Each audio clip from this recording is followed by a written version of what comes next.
16:08 p.m. Northern Red Sea, 112 nautical miles northwest of the Bab-el-Mandeb Strait. An Iranian-supplied Shahed 136 just impacted USS Mason's port hull above the waterline. The 40-kilogram warhead detonated on contact with the destroyer's port side at frame 61, the section of hull directly adjacent to the Combat Information Center. The blast punched a 14-inch rupture in the outer hull plating, destroyed 2 electronic warfare console stations on the inboard face of that section, and sent a pressure wave through the CIC that knocked every unseated watchstander off their feet. Petty Officer Second Class Rachel Torres was seated. Her restraining harness held. She was back on her console in 9 seconds.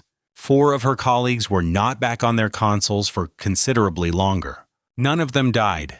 The drone that hit Mason was not the one the task group had been tracking.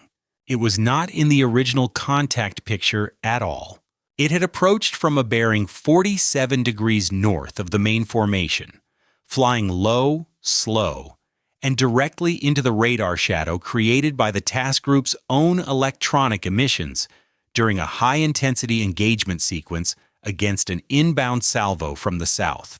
The task group had been looking south. The drone that hit Mason came from the north. Welcome to Navy Combat USA. This is the afternoon a U.S. Navy task group in the Red Sea was struck by an Iranian drone formation that used the task group's own defensive engagement emissions as cover, and the fleet-wide response that activated in the 71 seconds after the first hit. The USS Dwight D. Eisenhower task group had been operating in the northern Red Sea for 38 days when the attack occurred. In that period, the task group's surface escort vessels, primarily USS Mason, USS Gravely, and USS Carney, had collectively engaged and destroyed 67 inbound drones and 11 cruise missiles. 67 drones, 11 cruise missiles, 38 days? That operational tempo produces something that no training evolution can replicate at realistic scale. A specific kind of crew exhaustion that is not about sleep deprivation alone. It is about the cumulative psychological weight of repeated high-stakes engagement cycles. Going to battle stations, running the engagement sequence, standing down, waiting for the next one.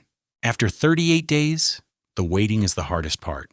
The defensive watch teams on Mason, Gravely, and Carney had been conditioned through 67 successful drone intercepts to expect attacks from the south and southeast. The bearing from which Houthi launch sites in Yemen generated the vast majority of inbound threats. The attack profiles had been consistent. The bearing arc had varied by fewer than 22 degrees across 67 engagements, 67 data points, all from the same general direction.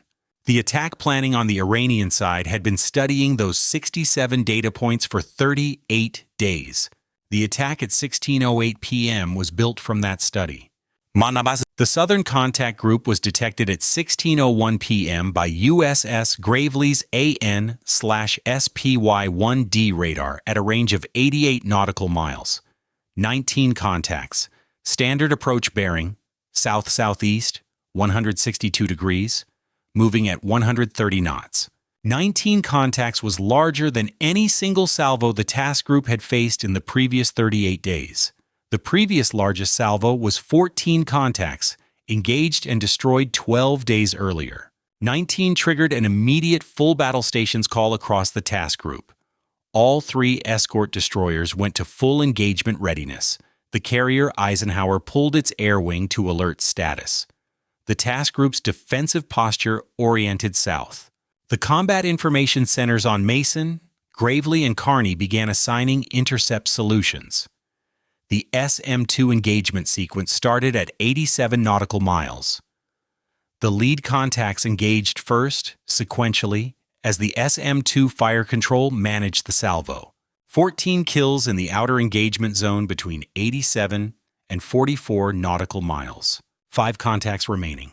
Those 5 contacts absorbed the task group's defensive focus completely.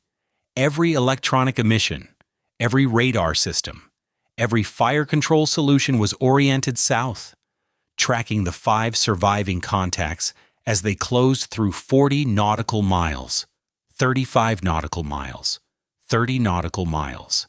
At 16:07 p.m., the northern contact appeared on Mason's electronic warfare suite, not the search radar, which was saturated with the 5 southern contacts, but the passive collection system that was scanning all bearings continuously. Electronic warfare technician second class David Kim saw the emission at 16:07 p.m. and 22 seconds. He logged it. He did not immediately call it out as an inbound threat, because the emission profile was inconsistent with the known Shahed 136 propulsion signature. The northern contact was flying slower than the standard 120 to 140 knots. Significantly slower, approximately 85 knots. Its radar cross-section was smaller than the standard profile. Its altitude was lower than any of the 67 previously engaged contacts. Kim had 3 seconds of data. He needed 5 to confirm the classification. He got 2. The southern contacts were at 22 nautical miles, and the 5 remaining were being engaged simultaneously by Gravely and Mason's C-RAM systems. The electronic environment was saturated with engagement emissions. The northern contact was at 4.1 nautical miles when Kim called it. North contact, bearing 012, range 4.1 miles, low altitude, possible inbound, what? He did not finish the call. The Shad hit Mason at 16:08 p.m. The specific modification that had allowed the northern contact to approach undetected to 4.1 nautical miles was identified in the post-incident technical assessment 3 weeks later. The Shahed variant that struck Mason had been modified with a reduced power propulsion unit.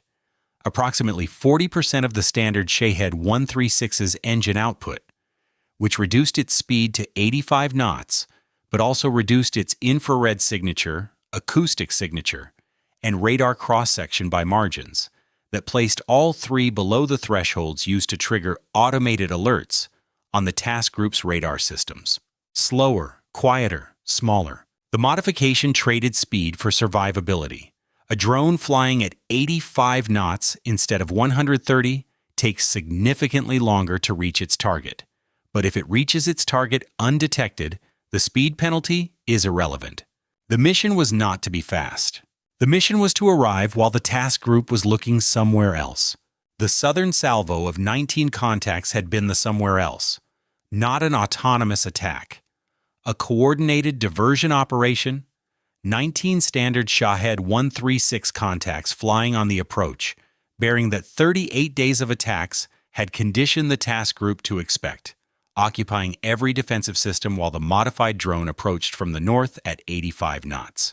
The Iranian and Houthi attack planners had designed the attack around the task group's defensive conditioning. They had studied 38 days of data. They had engineered a solution. The impact on Mason's port hull at frame 61 damaged 2 electronic warfare consoles and put 4 watchstanders on the deck. The CIC primary lighting failed for 11 seconds before the emergency circuit activated. In those 11 seconds, the CIC was running on emergency lighting and 4 of its watchstanders were getting up from the floor. Petty Officer Torres was back on her console in 9 seconds. In the next 14 seconds, she did 3 things. She assessed the 5 southern contacts.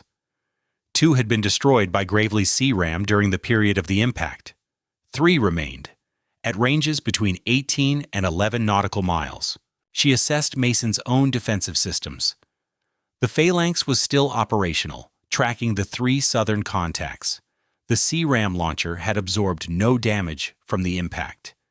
The SM-2 VLS forward section showed a heat alarm on cell 12, possibly from the blast pressure transmission through the hull, but all remaining cells were showing ready status. She reported to Commander Sarah Jenkins, Mason's commanding officer, who had been on the bridge when the impact occurred and was already moving to the CIC. Jenkins arrived in 31 seconds. What she found when she arrived was a combat information center operating under emergency lighting with 4 watchstanders in various stages of recovery and 3 inbound contacts at 18 nautical miles. The fight was still on. The three southern contacts were engaged by Gravely Sea Ram at ranges between 9 and 6 nautical miles. All three were destroyed. Mason's phalanx tracked them but did not fire. Gravely's engagement geometry had priority, and the task group's command net deconflicted the engagements automatically. At 16:09 p.m., 1 minute after the impact, the southern contact threat was neutralized. At 16:09 p.m. and 14 seconds, Jenkins received the damage assessment from Mason's damage control team leader. Hull rupture at frame 61, above the waterline. No flooding. CIC structural integrity intact. 4 personnel injured, 2 requiring immediate medical attention. No flooding. The frame had held. The rupture was above the waterline. Jenkins transmitted the damage report to Task Group Commander Rear Admiral Patricia Chen aboard the Eisenhower at 16:09 p.m. and 22 seconds. Chen read it and asked the same question she always asked first. Additional threats? The answer was no. No additional contacts on any bearing. The northern contact had been the only modified drone in the attack. Whether the attack plan had included additional northern sector drones that had malfunctioned, been destroyed by other means, or simply not been deployed, intelligence assessment could not determine. What was in the air had been dealt with. What had hit Mason was handled. Chen ordered a full electronic emissions assessment, every sensor system in the task group scanning every bearing at maximum sensitivity, and she ordered the Eisenhower's deck to launch its alert combat air patrol. Because the attack wasn't over in her assessment. The attack might have been in 2 waves. 2 FA-18E Super Hornets from VFA 211 launched from the Eisenhower at 16:11 p.m., 3 minutes after the impact. They climbed to 15,000 feet and began a systematic radar scan of the northern sector, the bearing from which the modified drone had approached. What they found was operationally significant.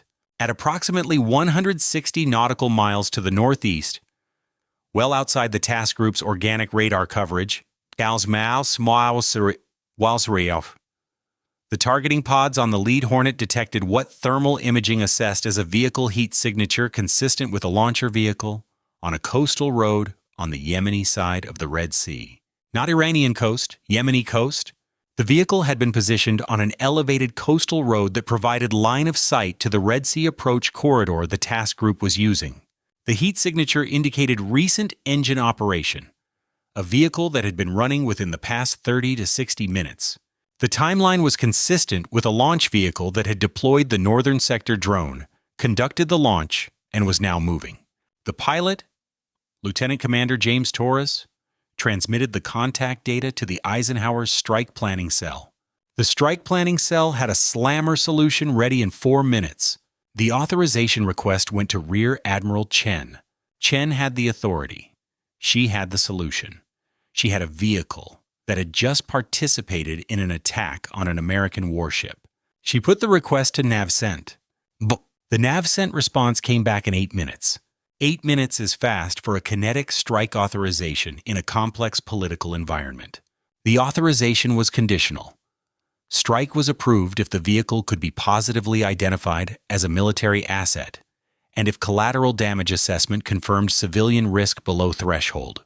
The targeting pod imagery was reviewed by the strike cell. The vehicle was a medium truck with a mounted launch rail consistent with drone launch equipment. No visible civilian markers. No adjacent structures within the blast radius of a slammer warhead. Civilian risk, below threshold. Military identification, assessed with high confidence. The strike was authorized at 16:27 p.m., 19 minutes after the impact on Mason. Lieutenant Commander Torres rolled his aircraft onto the attack heading at 16:28 p.m., and released a slammer at 16:29 p.m. from a standoff distance of 140 nautical miles.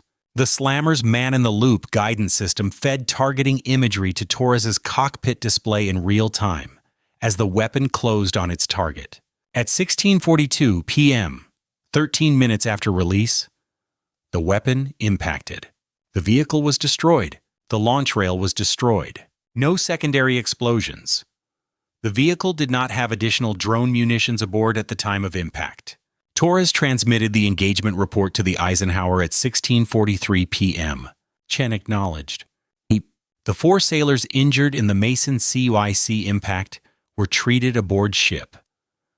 The 2 with the most serious injuries, concussion and cervical spine contusion from the impact wave, were evacuated by helicopter to the Eisenhower's medical facility at 17:15 p.m. Both returned to duty within 11 days. The Frame 61 hull rupture was patched with emergency materials by Mason's damage control team within 4 hours of the impact. The repair was assessed as temporary, sufficient for continued operations, but requiring dry dock work within 60 days for permanent restoration. Mason remained on station. Petty Officer Torres was recommended for a Navy Achievement Medal. The recommendation cited her immediate return to combat watch function following direct weapon impact on her duty station, and her critical role in maintaining task group situational awareness during the post-impact engagement phase. The medal was approved. The after-action review of the attack produced 5 findings, 2 of which moved immediately to the CNO level. The first finding, classified at the TS/SCI level, addressed the modified Shahed variant. The slow-speed, reduced signature drone was assessed as a deliberate counter to the task group's established defensive patterns. The modification required engineering capability and access to propulsion component specifications that indicated Iranian technical involvement beyond what proxy forces would be expected to possess independently. The findings stated directly, the modified drone variant employed in the northern sector attack represents an Iranian engineering solution to the task group's documented defensive performance across 67 prior engagements. The modification was specifically designed for this target. Specifically designed. The second finding addressed the watch conditioning problem. 67 engagements from a consistent bearing arc had produced a defensive posture that prioritized that bearing at the expense of comprehensive coverage. The finding recommended rotating task group operating areas more frequently to prevent enemy forces from building attack profiles based on stable operating patterns. The third finding was the radar shadow exploitation. The northern drone had approached during a high-intensity southern engagement specifically to use the task group's own defensive emissions as cover. The finding recommended a dedicated wide-area low-altitude scanning protocol that continued independent of primary engagement activity. A second system operating autonomously during active engagements rather than the single integrated system that the attack had exploited. The fourth finding was the slammer response timing, 19 minutes from impact to strike authorization.